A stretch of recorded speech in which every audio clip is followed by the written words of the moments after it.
ke Indomaret sebentar katanya. Tadi aku datang dia udah nggak ada. Hah? Terus siapa yang bukain pintu buat kamu tadi, Tah?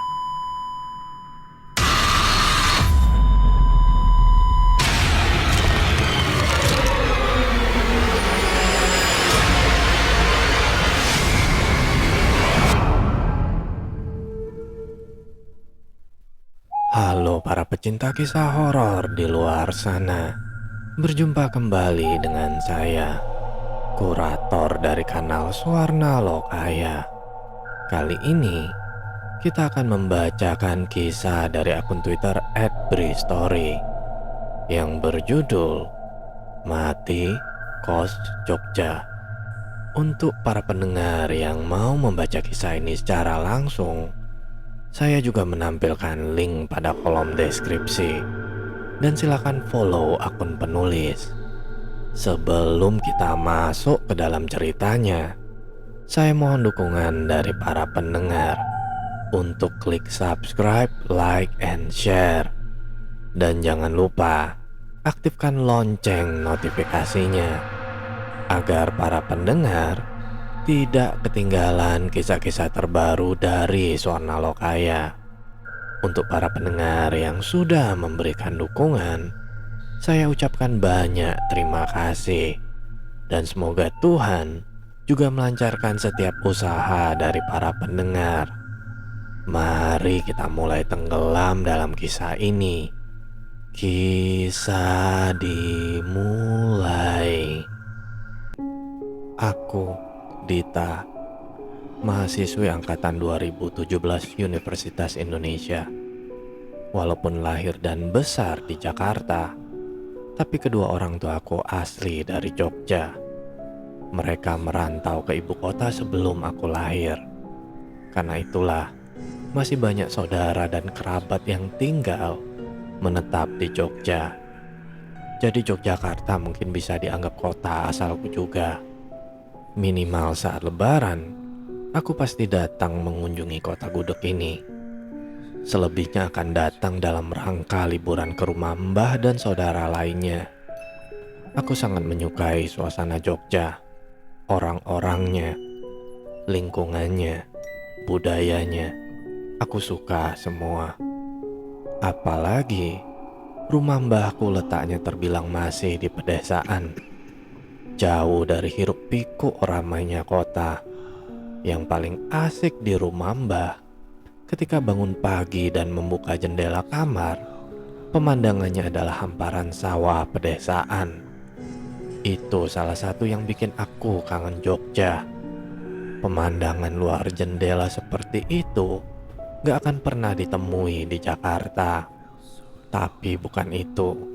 Cerita aku tentang Jogja malam ini bukan tentang rumah mbah, tapi ada cerita lain, pengalaman lain. Semasa SMA aku memiliki beberapa sahabat. Salah satunya adalah Kiara. Orang tua Kiara tinggal di bilangan Jakarta Selatan. Nah, ketika lulus SMA, aku dan Kiara terpaksa berpisah karena kami diterima di dua universitas yang berbeda. Aku di UI, sementara Kiara di UGM. Iya, akhirnya Kiara kuliah dan tinggal di Jogja. Waktu itu perasaan kami senang bercampur sedih. Senang karena akhirnya aku diterima di kampus negeri. Sedih karena harus berpisah jauh. Ya kan kamu banyak keluarga di Jogja, Ta? Kan kamu sering ke Jogja. Bisa main ke kosan aku nanti. Begitu kata Kiara waktu itu. Benar juga, kami masih akan sering bertemu kok. Walau pasti gak akan seintens masa SMA. Ya sudah, akhirnya kami benar berpisah untuk berkuliah di kampus masing-masing. Seiring berjalannya waktu, benar adanya, beberapa kali aku datang mengunjungi Kiara di Jogja. Kalau ada libur beberapa hari, sekalian datang ke rumah mbah juga. Seringkali juga kami bertemu dan kumpul di Jakarta dengan sahabat lainnya ketika sedang libur kuliah. Alhamdulillah, Persahabatan kami masih berjalan baik sampai saat ini. Banyak kisah pengalaman seru dan menyenangkan yang kami alami sepanjang masa perkuliahan sampai sekarang. Semuanya membahagiakan, memberi arti jejak indah dalam hidup. Tapi ternyata ada juga pengalaman aneh dan menyeramkan. Kebetulan aku sendiri yang mengalaminya. Rentetan peristiwa yang terjadi ketika aku datang berkunjung ke tempat kos Kiara. Kejadian yang masih aku ingat detailnya sampai sekarang. Begini ceritanya. Tahun lalu, tepatnya bulan Maret 2019, aku berkunjung ke Jogja. Memang berniat untuk liburan ke Jogja. Alasan pertama, karena memang ada libur kuliah agak lama. 1 minggu lamanya. Alasan kedua, pada tanggal 15 Maret, Kiara berulang tahun. Sekalianlah pikirku. Kebetulan juga saat itu Kiara nggak libur kuliah. Dia tetap di Jogja. Jadilah aku berlibur di Jogja. Berangkat dari Jakarta hari Kamis tanggal 14 Maret.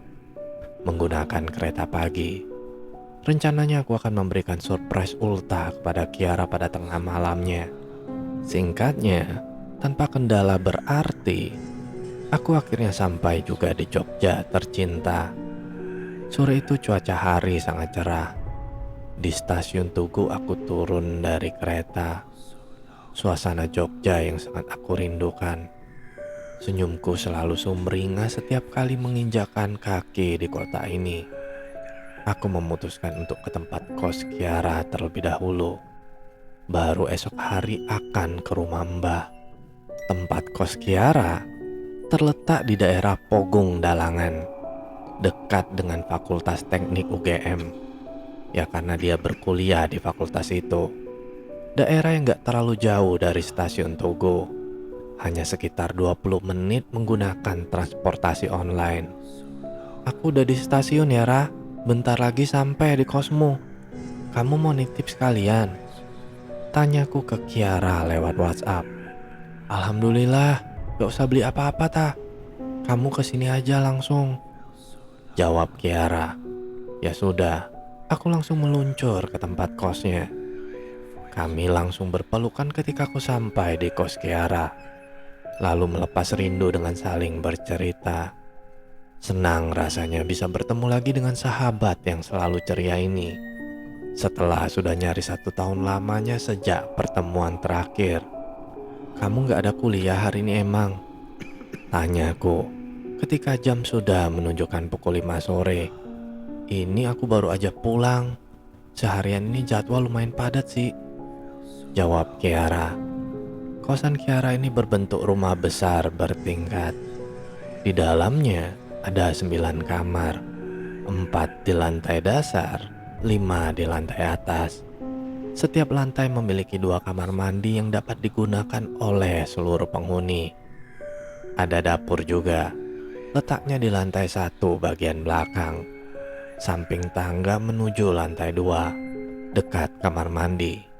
Di tengah lantai dasar, ada ruang tengah yang berisi sofa, meja, TV, dan beberapa kursi.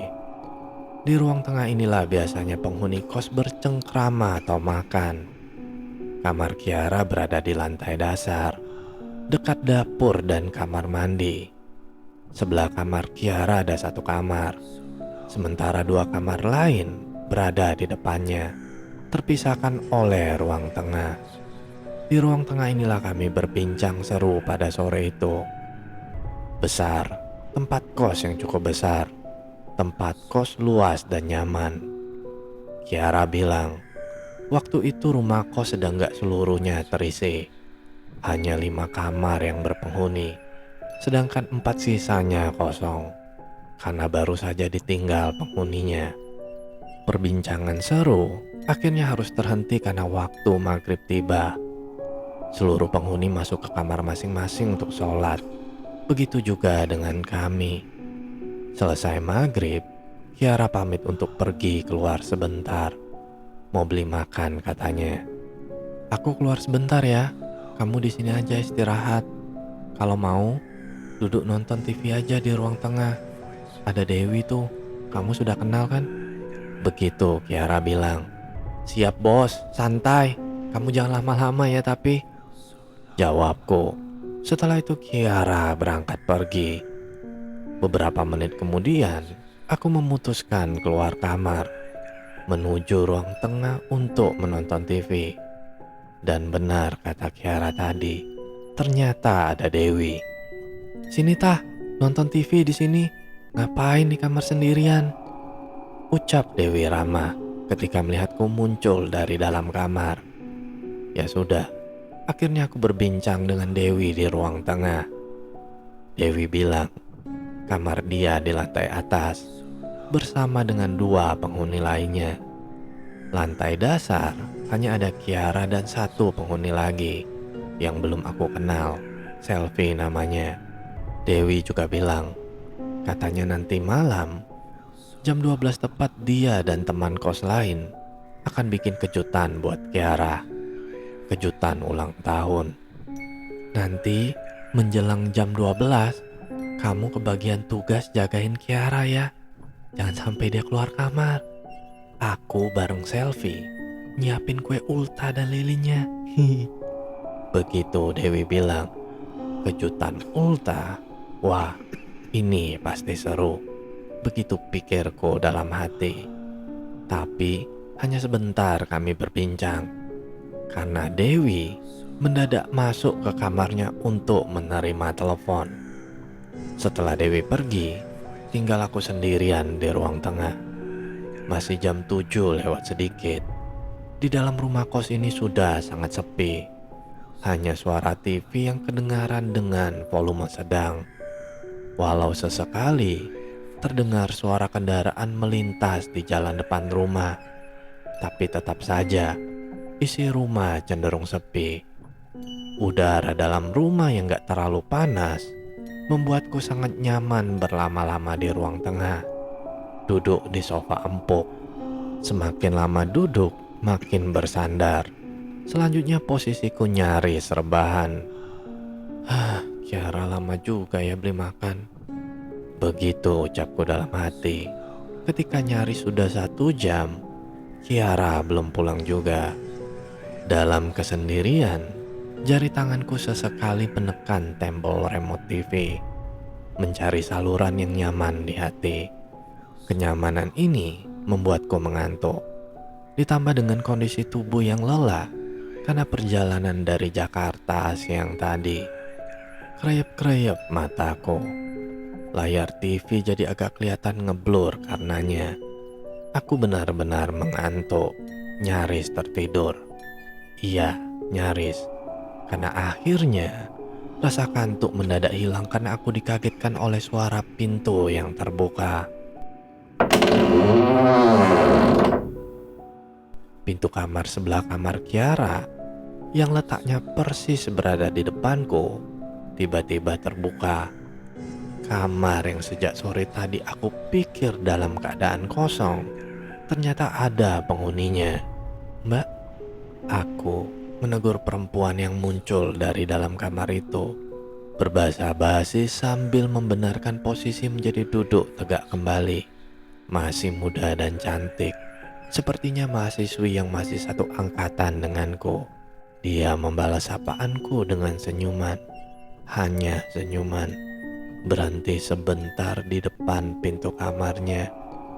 Kami bertatapan beberapa detik lamanya sebelum dia melanjutkan langkah ke belakang rumah, sepertinya menuju kamar mandi atau dapur. Aku nggak tahu pasti karena setelah itu Kiara datang dan langsung mengalihkan perhatianku. Maaf lama ya tah, tadi aku ketemu temen kampus, jadinya ngobrol deh. Begitu kata Kiara sambil cengengesan. Setelah itu kami tetap di ruang tengah, makan dan lanjut berbincang. Perbincangan jadi lebih seru dan ramai karena belakangan Dewi datang lagi untuk bergabung. Ditambah Selfie juga yang baru pulang sekitar jam 10. Berempat kami berbincang senda gurau di rumah besar ini. Sampai akhirnya Jam sudah menunjukkan pukul setengah 12 malam. Dewi dan Selvi memberiku kode supaya mengajak Kiara masuk ke dalam kamarnya, memberi kesempatan bagi mereka untuk menyiapkan kue kejutan ulta Kiara. Oh ya, sebelumnya Dewi juga bilang kalau nanti jam 12 tepat akan ada beberapa teman dari kos-kosan sebelah yang juga akan bergabung memberikan kejutan ulta. Jadi nggak akan hanya kami bertiga. Rah, ke kamar yuk. Aku ada titipan dari papa kamu tuh di tas. Aku bilang begitu, sedikit berbohong. Kiara nurut. Dia ikut ajakanku masuk ke dalam kamar. Setelah di dalam kamar, pintu sengaja aku tutup supaya pergerakan Dewi dan Selvi nggak terlihat. Beberapa menit kemudian, aku lihat dari jendela kamar, lampu ruang tengah mati. Mungkin sengaja dimatikan oleh Dewi jadinya gelap gulita. Entah Kiara sadar atau tidak dengan adanya pergerakan Dewi dan kawan-kawan di luar kamar. Tapi ternyata kejutannya berhasil. Jam 12 lebih sedikit, Dewi dan kawan-kawan mengetuk pintu kamar. Lalu Kiara membuka pintu. Surprise! Dewi, Selvi, dan beberapa teman lainnya sudah berkumpul di ruang tengah dengan kue ulta di tangan. Ruang tengah jadi heboh dan ramai, tapi masih tetap dalam keadaan gelap karena lampu belum dinyalakan. Saat heboh dan ramai di dalam gelap itulah aku melihat ada hal yang aneh. Aku baru ingat dengan perempuan yang tinggal di kamar sebelah. Perempuan yang aku sapa ketika sedang sendirian di ruang tengah jam 8 tadi.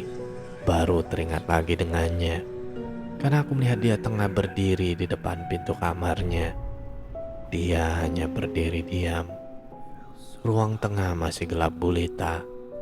Penerangan hanya dibantu oleh sedikit cahaya dari luar rumah yang masuk dari sela-sela jendela. Sebelumnya agak terang karena ada cahaya dari lilin kue ulta, tapi hanya sebentar karena Kiara meniup lilin itu hingga padam. Nah, aku melihat perempuan kamar sebelah itu hanya berdiri diam di depan pintu kamarnya ketika kami tengah heboh dan ramai. Baru saja aku berniat hendak mengajaknya bergabung, tiba-tiba ruang tengah kembali terang benderang. Dewi atau Selvi yang menyalakan lampunya. Teriakan heboh ramai kembali meriuhkan suasana, menghalangi pandanganku ke perempuan kamar sebelah itu. Beberapa detik setelah lampu menyala, perempuan itu menghilang. Gak ada di tempatnya lagi. Mungkin sudah masuk ke kamarnya. Begitu pikirku. Setelah itu, kami melanjutkan acara, memotong kue dan memakannya bersama-sama. Kembali perhatianku teralihkan. Padahal sangat penasaran dengan perempuan itu. Ingin bertanya tentang dia kepada Kiara atau Dewi. Singkatnya, acara selesai. Jam 1 lewat aku dan Kiara sudah berada di dalam kamar. Terima kasih Lota kejutannya. Jauh-jauh kamu dari Jakarta untuk ini, ucap Kiara. Sekalian aku liburan kan Ra, kamu jangan GR deh. Jawabku. Oh iya, nanti aku ada kuliah pagi, jadi sekitar jam 7 sudah berangkat ke kampus. Kamu kalau di sini sendiri nggak apa kan ya? Nanti kalau mau pergi, kunci kosan kamu titipin ke ibu warung depan aja ya. Nggak apa Ra, aku juga harus ke rumah mbahku dulu kan. Paling nanti jam 9 aku jalan lah dari sini. Besok atau lusa aku main kesini lagi. Jawabku menjelaskan. Jadi begitu. Kiara bilang dia ada kuliah pagi, jadi akan meninggalkanku di tempat kosnya. Ya sudah gak apa-apa. Lagi pula aku harus ke rumah mbah. Kangen juga dengan beliau. Rencananya jam 9 pagi aku akan berangkat ke rumah mbah. Setelah selesai berbincang, sekitar jam 2 kami terlelap. Paginya, aku sempat terbangun sebentar jam setengah 7. ketika Kiara pamit berangkat ke kampusnya. Tapi setelah itu terlelap lagi kira-kira 1 jam. Hampir jam 8, aku baru benar-benar bangun dari tidur. Lalu berniat untuk ke kamar mandi. Rumah kos ini sangat sepi. Gak terdengar suara penghuninya. Menurutku, mungkin mereka semua sudah beraktivitas di kampus. Gak terdengar suara TV juga dari ruang tengah. Benar-benar sepi. Hanya sesekali terdengar suara kendaraan yang melintas di jalan depan. Selebihnya hening. Dari sela jendela kamar, aku juga melihat kalau ruang tengah masih gelap. Hanya cahaya sinar matahari yang sedikit menembus masuk dari jendela depan. Ketika nyawa sudah benar-benar terkumpul, barulah aku berdiri untuk beranjak keluar kamar. Tapi ketika belum sempat membuka pintu, dari jendela lagi-lagi aku melihat perempuan yang tinggal di kamar sebelah. Dia melintas depan kamar Kiara, berjalan ke arah dapur dan kamar mandi. Oh, dia belum berangkat ngampus. Begitu pikirku dalam hati. Agak sedikit lega melihat dia, karena berarti aku gak sedang benar sendirian di rumah besar ini. Setelah bergumam sendiri, lalu dengan niat bulat, aku keluar menuju kamar mandi. Sesampainya di depan kamar mandi, yang letaknya di samping tangga ke atas dan di depan dapur, ternyata aku gak melihat perempuan itu. Padahal sudah berniat hendak bertegur sapa lagi dengannya. Dapur kosong, gak ada orang. 2 pintu kamar mandi semuanya dalam keadaan terbuka, menandakan kalau gak ada yang menggunakan. Kemana dia? Tanyaku dalam hati. Sedikit bingung, karena tadi jelas-jelas aku melihatnya berjalan lewat depan kamar. Mungkin dia naik ke lantai atas. Sekali lagi aku bergumam mengambil kesimpulan sendiri. Iya, memang satu-satunya jalan ya ke atas. Gak ada lagi, karena dapur dan kamar mandi gak ada orang. Tanpa pikir panjang, aku langsung masuk ke kamar mandi dan mulai membersihkan diri. Setelah selesai, aku langsung kembali ke kamar. Di dalam kamar, aku membiarkan pintu dalam keadaan terbuka. Jadi dari dalam dapat terlihat ruang tengah dengan jelas. Sibuk aku membereskan tas, karena sebentar lagi harus berangkat ke rumah Mbah. Begitu fokusnya aku membereskan barang-barang, sampai-sampai gak menyadari kalau mungkin sejak tadi sudah ada seseorang yang sedang duduk di sofa panjang ruang tengah. Aku sedikit terkejut ketika akhirnya sadar akan hal itu. Ternyata perempuan kamar sebelah. Dia sudah berada di ruang tengah, duduk menghadap TV yang sedang dalam keadaan mati. Duduk menghadap kamar Kiara yang pintunya dalam keadaan terbuka. Ada aku di dalamnya tengah berberes. Dia duduk diam memandangku. Setelah kagetku mereda, aku tersenyum kepadanya. Dia membalas senyumku. Tanggung, sedikit lagi selesai. Maka aku meneruskan membereskan barang-barangku. Setelah beres, nanti aku akan datang menghampirinya. Akhirnya selesai. Lalu aku berdiri berniat untuk keluar kamar. Alangkah terkejutnya aku. Ternyata perempuan itu sudah gak duduk di sofa panjang lagi. Tiba-tiba dia sudah berdiri tepat di depan pintu kamar Kiara. Iyalah, tentu saja aku kaget. Gak ada suaranya, tapi tiba-tiba dia sudah berdiri di depan pintu. Hai Mbak, kita belum kenalan dari kemarin. Aku Dita, temennya Kiara. Sapa aku tersenyum, sambil mengulurkan tangan mengajaknya bersalaman. Dia masih diam berdiri tersenyum dengan datar, tapi menyambut uluran tanganku. Kami bersalaman.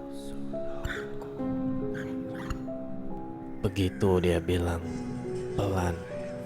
Mbak Naira tinggal di kamar sebelah kan ya? Tanyaku. Dia hanya mengangguk pelan, gak mengeluarkan sepatah kata apapun. Kenapa semalam gak ikut ngobrol di sini, Mbak? Lagi-lagi aku bertanya. Dia tetap diam, hanya menggeleng. Dalam remangnya ruang tengah, aku melihat kalau Naira ini perempuan cantik. Rambutnya panjang sebahu, tubuhnya langsing berkulit putih, mengenakan celana jeans berkaos putih lengan panjang. Tapi ada yang aneh, wajahnya pucat seperti orang yang kelelahan atau kurang tidur. Sebentar lagi saya pamit ya Mbak, mau berkunjung ke rumah Mbak saya, masih di Jogja juga kok. Kembali aku yang membuka percakapan. Lagi-lagi dia hanya diam, kemudian mengangguk pelan. Setelah itu Naira berjalan meninggalkanku, lalu masuk ke kamarnya. Penghuni yang aneh, pendiam sekali. Begitu pikirku dalam hati. Gak lama setelahnya, aku berangkat meninggalkan rumah kos Kiara. Hari Minggunya, Kiara memintaku untuk ke tempat kosnya lagi. Dia mau mengajakku jalan-jalan keliling Jogja. Banyak angkringan baru yang menurut dia tempatnya enak untuk makan dan ngobrol. Katanya mumpung hari Minggu, dia gak ada kegiatan perkuliahan sama sekali. Ya sudah, jam 8 pagi aku sudah berangkat dari rumah Mbak menuju Pogung. Gak jauh jaraknya, gak sampai 1 jam aku sudah sampai. Dita, aku ke Indomaret sebentar ya. Kalau kamu sudah sampai, langsung masuk aja. Ada Dewi kok di ruang tengah. Aku membaca pesan WhatsApp dari Kiara ketika sudah tepat di depan rumah kosnya. Oke, aku sudah di depan kosmu kok, balasku. Ya sudah, aku langsung membuka pagar dan masuk ke terasnya. Sepertinya rumah masih sepi, karena ketika mengetuk pintu pertama kali, gak ada yang membukanya. Selang beberapa menit, aku kembali mengetuk pintu. Syukurlah, kali ini ada yang membukanya dari dalam.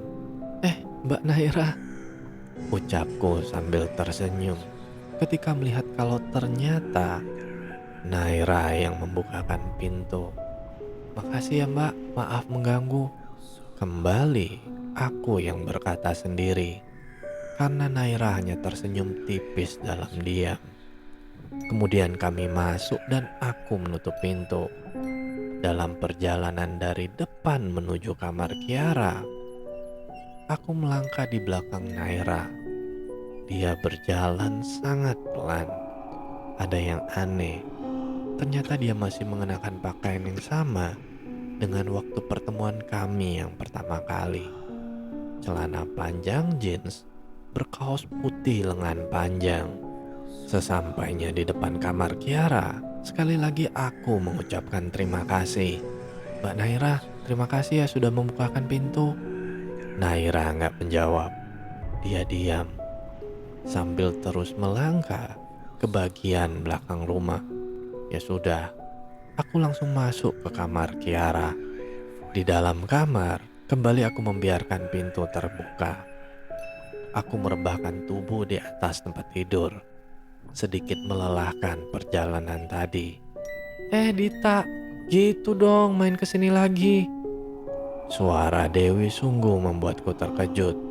Tiba-tiba dia sudah ada di depan pintu. Iya nih, Kiara mau ngajak jalan katanya, jawabku. Oh gitu. Lah, Kiaranya mana? Mana dia? Tanya Dewi. Ke Indomaret sebentar katanya. Tadi aku datang dia udah gak ada. Hah? Terus siapa yang bukain pintu buat kamu tadi tah? Naira, yang tinggal di kamar sebelah. Hari Jumat kemarin kami sudah kenalan kok. Mendengar jawabanku, raut wajah Dewi tiba-tiba berubah. Dia kelihatan kaget mendengar jawabanku. Naira kamar sebelah. Serius kamu, gak salah dengar. Bukan selfie.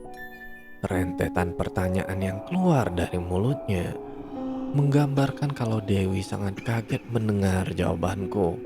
Bener Wi, aku yakin Naira kamar sebelah. Emang kenapa sih? Jawabku menegaskan. Enggak apa-apa sih tah. Ya udah aku ke kamar dulu ya. Jawab Dewi terbata-bata. Lalu dia seperti terburu-buru melangkah menuju kamarnya di atas, meninggalkan aku sendirian di bawah. Aneh, kenapa itu Dewi? Aku bergumam dalam hati. Selang 15 menit kemudian, akhirnya Kiara datang juga. Paras wajahnya cerah ceria melihatku. Hari ini kita jalan-jalan ya, sekalian mampir ke warung kopi. Punya temanku baru buka, enak tempatnya. Begitu katanya. Lalu kami berbincang panjang lebar.